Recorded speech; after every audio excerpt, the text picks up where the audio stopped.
स्वागत है आप सबका हमारे YouTube चैनल नीट चैम्प में। पिछली क्लास में जो हमने पढ़ा था वो पढ़ा था बेसिक, किसका बेसिक पढ़ा था? इक्विलिब्रियम ऑफ चार्जेस का। आज हम पढ़ेंगे इस पे बेस्ड न्यूमेरिकल, क्योंकि हमने सारे बेसिक कॉन्सेप्ट जितने थे वो प्रीवियस वीडियो में जान लिए थे।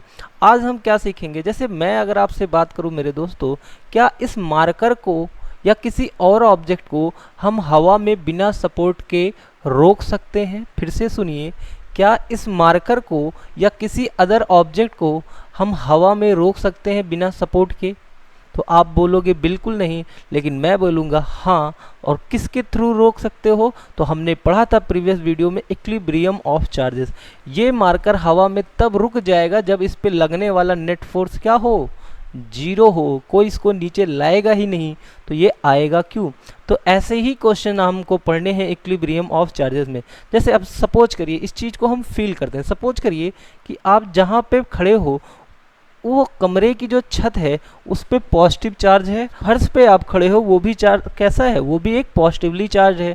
और एक मार्कर ले आते हैं जो हमारा चार्ज हो, चाहे वो पॉजिटिव और चाहे निगेटिव।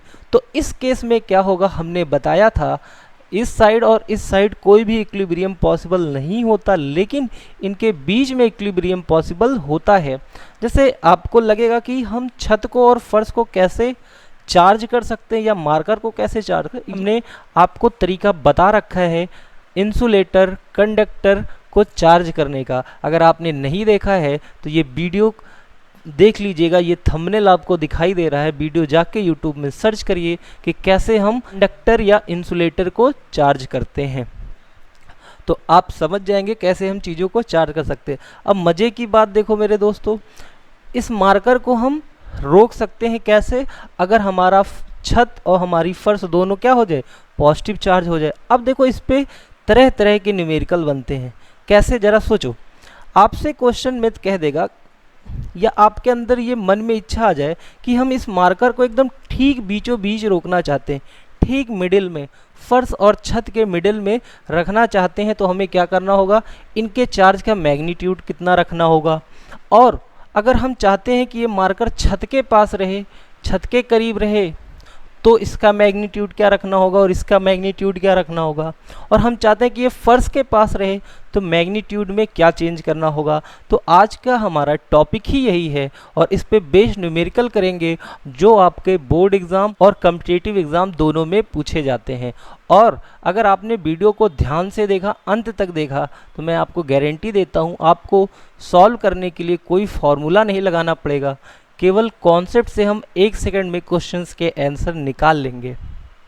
जी बिल्कुल सही सुन रहे हैं आप कि 1 सेकंड में हम क्वेश्चन के आंसर लगाएंगे विदाउट फार्मूला। लेकिन उसके लिए आपको बहुत पेशेंस के साथ पूरी वीडियो देखनी होगी। आपके बुक में क्वेश्चन मिलता है ना, वो ऐसे नहीं मिलता है तो आप कंफ्यूज हो जाते हैं। उसको, इस क्वेश्चन को मैं आपकी बुक की लैंग्वेज में बना के दिखाता हूं ताकि आप बातों को ये लिया क्वेश्चन हमने, क्वेश्चन में आपको ऐसे ही देता कि ये दो फिक्स्ड चार्ज है, इनके बीच तीसरा चार्ज हम कहाँ रखें जिससे कि वो तो थर्ड चार्ज रखें वो इक्विलिब्रियम में हो। सेम सिचुएशन है मेरे दोस्तों, ये आपका रूफ हो गया, ये आपका हो गया फर्श फ्लोर, और इनके बीच में हम थर्ड चार्ज यानी मार्कर कहाँ रखें कि स्टेबल हो जाए। ऐसे तो आप चाहो तो डायरेक्टली बता सकते हो कैसे कि ये ठीक कहाँ पे रखेंगे, मिडिल में रखेंगे तो जीरो होगा, लेकिन आप इसको हम लोग कैलकुलेट करते हैं। तो ये क्वेश्चन आपकी स्क्रीन पे है कि दो चार्ज हैं, फिक्स्ड हैं और दोनों के बीच की डिस्टेंस है L, इनके बीच थर्ड चार्ज मान लेते हैं स्मॉल q का, कहाँ पे रखें कि जिससे इक्विलिब्रियम की सिचुएशन पॉसिबल हो। तो अभी अभी हमने जो आपको समझाया कि आप मान सकते हो एक चार्ज हमारा छत है, दूसरा फ्लोर है यानी कि फर्श, और तीसरा चार्ज यानी मार्कर जो हवा में रहने वाला है। तो इसकी पोजीशन कहाँ होनी चाहिए? तो इसकी पोजीशन नहीं पता है तो हम किसी एक से मान लेते हैं। सपोज करो ये पॉइंट A है, ये पॉइंट B है और ये पॉइंट क्या है? C है। तो अब देखो जरा, मान लेते हैं ये इससे कितनी दूर है भाई? x डिस्टेंस पे। कितनी डिस्टेंस पे है? x। ये पूरी डिस्टेंस L, ये डिस्टेंस x, तो ये डिस्टेंस कितनी हो गई? L - x। क्वेश्चन में आपसे बोला है कि इस चार्ज को हमें कैसे रखना है, इक्विलिब्रियम, क्योंकि ये दोनों चार्ज तो मूव नहीं करेंगे। तो इक्विलिब्रियम क्या होता है कि मूव ना करे, यानी कि नेट फोर्स इस पे क्या हो, जीरो। और इस पे नेट फोर्स जीरो तभी हो सकती है जब इस पे ए वाला सी पे जो फोर्स लगाएगा उसकी डायरेक्शन क्या होगी, इधर। बी वाला जो सी पे फोर्स लगाएगा उसकी डायरेक्शन होगी इधर। यानी कि कहने का मतलब ऐसा तभी पॉसिबल है जब एफ सी ए और एफ सी बी क्या हो, इक्वल हो। यानी कि equilibrium at equilibrium condition, equilibrium की कंडीशन में क्या होगा भाई, F C A F C B के क्या होगा, इक्वल होगा। एफ सी ए किसके इक्वल होगा, एफ सी बी के।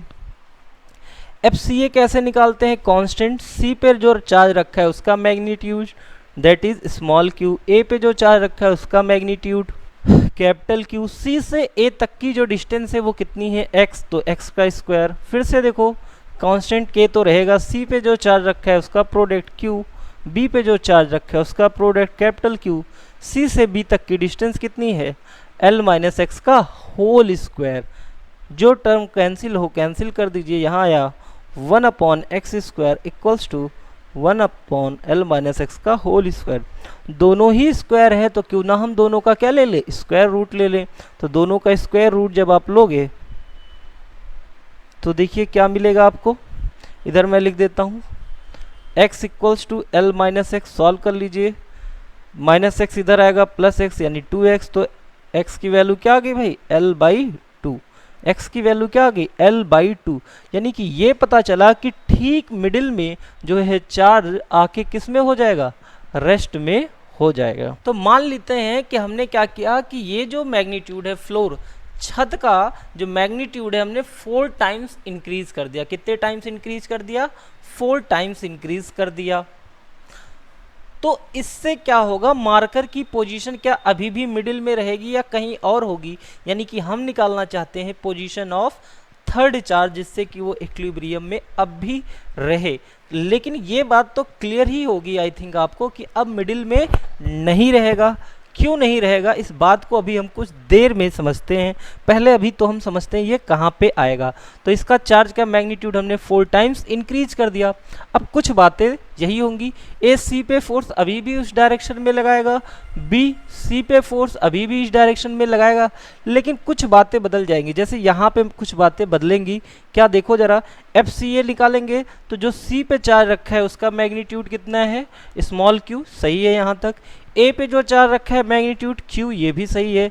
सी से ए तक की जो डिस्टेंस है कितनी है, एक्स, यहाँ तक कोई चेंज नहीं आया। अब बात करते हैं फिर से सी पे जो चार्ज है स्मॉल क्यू, बी पे जो चार्ज है वो कितना आया, 4, यहाँ पे 4 आएगा तो 4 हम लोग लिख देते हैं यहाँ पे नया 4, ठीक है। अब इसको सॉल्व कर लेते हैं, जरा सॉल्व करते हैं। तो यहाँ पे क्या आया भाई, देखो जो टर्म है कैंसिल हो जाएंगे, के क्यू क्यू फिर से वही कट जाएगा। यहाँ आया 1/x², यहाँ कितना आया 4/x²। अब क्या करते हैं इधर, अब क्या करते हैं, इसका स्क्वायर रूट लेते हैं। तो स्क्वायर रूट लेंगे तो 1/ दोनों साइड का क्या ले ले, स्क्वायर रूट। तो मैं इधर लिख देता हूँ taking square root, both side का हमने क्या कर लिया, स्क्वायर रूट ले लिया। तो आप देखो 1 का रूट क्या होगा, 1x² का रूट कितना होगा, 1/x। तो मैं यहाँ पे लिख देता हूँ 1/x इक्वल्स टू 4 का 2 और यहाँ का स्क्वायर रूट क्या हो जाएगा, l minus X. Cross multiply कर लो आप, तो ये हो जाएगा l minus X equals to कितना, 2x। x को उस साइड भेज दो तो नेगेटिव से क्या हो जाएगा, पॉजिटिव। तो 2x और 1x कितना हो जाएगा, 3x। तो x की वैल्यू कितनी आ गई, l/3। बात समझिएगा जरा ध्यान से, कितना आ गई वैल्यू, l/3। कब, जब हमने फ्लोर का यानी फर्श का जो चार्ज है वो 4 टाइम्स इंक्रीज कर दिया। तो जो पहले चार्ज मिडिल में था वो क्या होगा, ये यहाँ से l/3 पे आया। और अगर यहाँ से l/3 डिस्टेंस पे ये चार्ज रखेंगे तो यहाँ से डिस्टेंस कितनी होगी भाई, l माइनस l/3। तो l माइनस l/3 करोगे तो कितना आ जाएगा भाई, 2l/3। तो यहाँ से कितना हो जाएगा, 2l/3। यानी कि क्या देख रहे हैं हम, जो चार्ज मिडिल में रुकता था पहले, अब शिफ्ट हो गया किधर, लोअर मैग्नीट्यूड की तरफ, ठीक है। तो l/3। सपोज करो कि हम अगर यहाँ पे 4 की बजाय 9 टाइम्स ले लेते, क्या ले लेते, 9 टाइम्स, समझिएगा जरा ध्यान से, 9 टाइम्स ले लेते तो वैल्यू क्या चेंज होती। देखो सबसे पहले हमने लिया Q, फिर हमने लिया 4Q, अब लेने जा रहे हैं 9Q। तो अब आपके मन में एक सवाल भी आ सकता है कि बार बार हम ऐसे ही नंबर क्यों ले रहे हैं, बीच के नंबर क्यों नहीं ले रहे हैं। तो क्वेश्चन को इजी करने के लिए, क्योंकि यहाँ पे क्या होता है, स्क्वायर ले रहे हैं हम बोथ साइड का, क्या कर रहे हैं, स्क्वायर ले रहे हैं हम बोथ साइड का, इसलिए हम ऐसा नंबर ले रहे हैं जिसका रूट आसानी से आ जाए, और यहीं से हम बढ़ेंगे अपने शॉर्टकट की तरफ, जिससे हम क्वेश्चन के आंसर 1 सेकंड में लगाएंगे। तो जल्दी से बात को समझते हैं। जब हमने दोनों का मैग्नीट्यूड सेम रखा तो चार्ज कितने पे आया था, L/2 पे। कितने पे आया, L/2 पे। 4Q पे कितना आया, L/3 पे। अब इसी तरह से 9Q रख के जब आप सॉल्व करोगे तो मैं डायरेक्ट आंसर बताता हूँ, कुछ देर बाद आप भी बताने लगोगे कितने पे आएगा, L/4 पे। अच्छा, एक स्टेप में और लिखूंगा तो उम्मीद है आप आंसर गेस कर ले जाओगे। जैसे मैं यहाँ पे 16Q लिखता हूँ तो अब इसका आंसर कितना आएगा, L/5। शायद आप वही सोच रहे हो जो मैं सोच रहा हूँ। देखिएगा जरा, क्या यहाँ पे नंबर है कितना, 1, तो 1 का रूट कितना होता है, 1, उससे 1 ज़्यादा है L/2। 4 का स्क्वायर रूट कितना होता है, 2, उससे 1 ज़्यादा कितना है, 3। 9 का स्क्वायर रूट कितना होता है, 3, उससे 1 ज़्यादा L/4। तो इसी तरह से L/5, यानी कहने का मतलब कुछ भी कर ले हम, चाहे यहाँ पे हम 25 ले लेते तो भी अगला जवाब बताओ क्या होगा भाई, L/6। यानी कि हम देख रहे हैं जो इक्विलिब्रियम की पोजीशन होगी, याद रखिएगा। अब इस पूरे कंक्लूजन से हमको 3 बातें याद रखनी है। तीनों बातें आप अपनी नोटबुक में लिख सकते हैं। पहली चीज, the position of equilibrium of charge. जो चार्ज की पोजीशन है इक्विलिब्रियम की, वो डिपेंड नहीं करती पहली चीज किस पे, मैग्नीट्यूड ऑफ चार्ज। किसका मैग्नीट्यूड क्या है, क्यों, क्योंकि ये तो टर्म हमेशा कट जाता है। तो यानी कि इसका मैग्नीट्यूड हम कुछ भी ले ले, 1 कूलम, 2 कूलम, 50 कूलम या 100 कूलम। तो पहली पॉइंट हमको याद रखना है, पहला point, the position of equilibrium of charge does not depends on magnitude of charge. यानी कि ये चार्ज के मैग्नीट्यूड पे इक्विलिब्रियम की पोजीशन डिपेंड नहीं करती। दूसरी बात जो हमने प्रीवियस वीडियो में भी बताई थी, the position of equilibrium of charge does not depends on sign of charge. यानी ये भी नहीं डिपेंड करता कि ये प्लस है या माइनस है। तो ये 2 बातें हमको याद रखनी। और एक लास्ट बात जिसको आप स्टार बना के लिख लेंगे, आगे के क्वेश्चन में बहुत ज़्यादा यूज होगा, कि जो इक्विलिब्रियम की पोजीशन होगी, फिर से सुनिए, जो इक्विलिब्रियम की पोजीशन होगी वो हमेशा छोटे वाले चार्ज के पास होगी। कहाँ होगी, छोटे वाले चार्ज के पास होगी। अच्छा, ये तो हमने एनालिटिकल मेथड देखा। अब चीज़ों को हम खुद से ज़रा सोचते हैं। सपोज करो कि हमने इसका मैग्नीट्यूड बढ़ाया, इसको फिक्स रखा, तो अब इनके बीच फोर्स ऑफ क्या होगा, रिपल्सन बढ़ जाएगा। यानी कि पहले जो धक्का दिया इतने दूर का दे रहा था, अब धक्का इधर जाएगा। यानी कि अगर आप जैसे जैसे फोर्स का मैग्नीट्यूड बढ़ाते जाओगे, ये चार्ज किसकी तरफ खिसकता चला जाएगा, तो इसी की तरफ खिसकता चला जाएगा। तो ये 1 सेकेंड ट्रिक है जिससे हम क्वेश्चन के आंसर 1 सेकेंड में दे सकते हैं।